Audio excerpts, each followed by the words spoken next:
ಕೊಪ್ಪಳದಲ್ಲಿ ಶಾಲೆ ನಿರ್ಮಾಣಕ್ಕಾಗಿ ರಾಯರೆಡ್ಡಿ ಪಣ ತೊಟ್ಟಿದ್ದಾರೆ. ಜಮೀನು ಖರೀದಿಸುವುದಕ್ಕೆ ಬಸವರಾಜ ರಾಯರೆಡ್ಡಿ ಆಫರ್. ಜಮೀನು ಕೊಟ್ಟರೆ ವೈಯಕ್ತಿಕವಾಗಿ 1 ಲಕ್ಷ ನೀಡುವುದಾಗಿ ಆಫರ್. ಪ್ರತಿ ಎಕರೆಗೆ 1 ಲಕ್ಷ ನೀಡುವುದಾಗಿ ರಾಯರೆಡ್ಡಿ ಆಫರ್ ಕೊಟ್ಟರು. ಮಕ್ಕಳ ವಿದ್ಯಾಭ್ಯಾಸಕ್ಕೆ ಜಮೀನು ನೀಡುವಂತೆ ಶಾಸಕರು ಮನವಿ ಮಾಡಿಕೊಂಡಿದ್ದಾರೆ. ಪ್ರತಿ ಎಕರೆಗೆ 1 ಲಕ್ಷ ನೀಡುವುದಾಗಿ ಆಫರ್ ಕೊಟ್ಟಿದ್ದಾರೆ. ಪ್ರೌಢಶಾಲೆಗೆ 2 ಕೋಟಿ ಮಂಜೂರಾಗಿದೆ.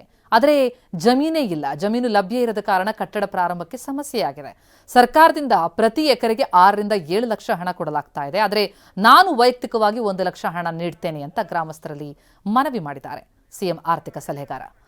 ಈ ಆಫರ್ ವಿಚಾರಕ್ಕೆ ಸಂಬಂಧಪಟ್ಟಂತೆ ಏನು ಹೇಳಿದ್ದಾರೆ ರಾಯರೆಡ್ಡಿ ಅವರು ಕೇಳೋಣ. ಆತ್ಮೀಯ ಬಂಧುಗಳೇ, ನಮಸ್ಕಾರ.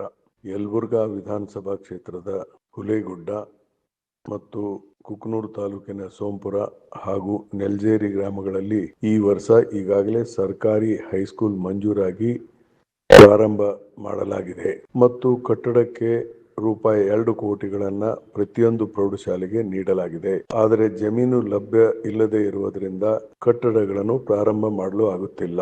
ತಕ್ಷಣವೇ ಗ್ರಾಮಸ್ಥರು ತಮ್ಮ ಮಕ್ಕಳ ವಿದ್ಯಾಭ್ಯಾಸಕ್ಕಾಗಿ ಜಮೀನನ್ನು ನೀಡಬೇಕು.